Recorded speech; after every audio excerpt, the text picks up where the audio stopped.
Good morning. An explosion that looked more like an atomic bomb has torn through the Lebanese capital of Beirut, killing at least 70 people and injuring thousands more. Smoke could be seen billowing from the city's port before this. An almighty blast carrying the force of a 3.5 magnitude earthquake. The impact felt more than 200 kilometres away across the Mediterranean. It was a tragedy captured from every angle. Here you can see a car window being smashed out as the driver films the chaos through his car. There wasn't much these boaties could do but watch on, floating nearby when the explosion happened, and hear a bride sent flying backwards during a photo shoot showing the force of the blast. Investigations are still underway into the cause, but officials are blaming highly explosive materials that were stored unsafely. CNN senior correspondent Ben Wedman is there. Just minutes after 6 p.m. Beirut time, the city was shaken by a huge explosion in the port. Throughout the capital of Lebanon, there is severe damage. Windows have been shattered, window frames have been knocked out of the walls.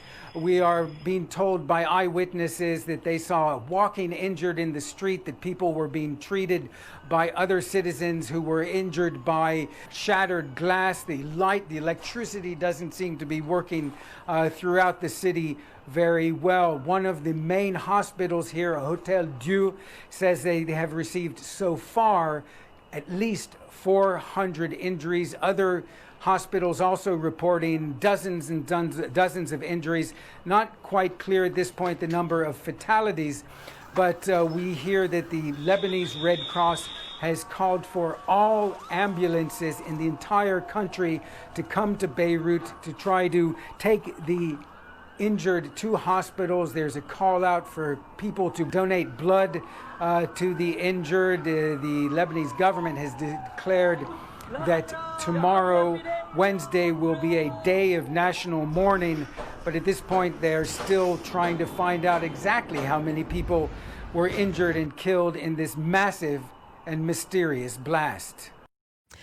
And we know that so far at least one Australian has been killed in the explosion. Local authorities now working with their Lebanese counterparts to find out more details. Here's what Australia's Foreign Minister Maurice Payne had to say on Sydney's 2GB this morning.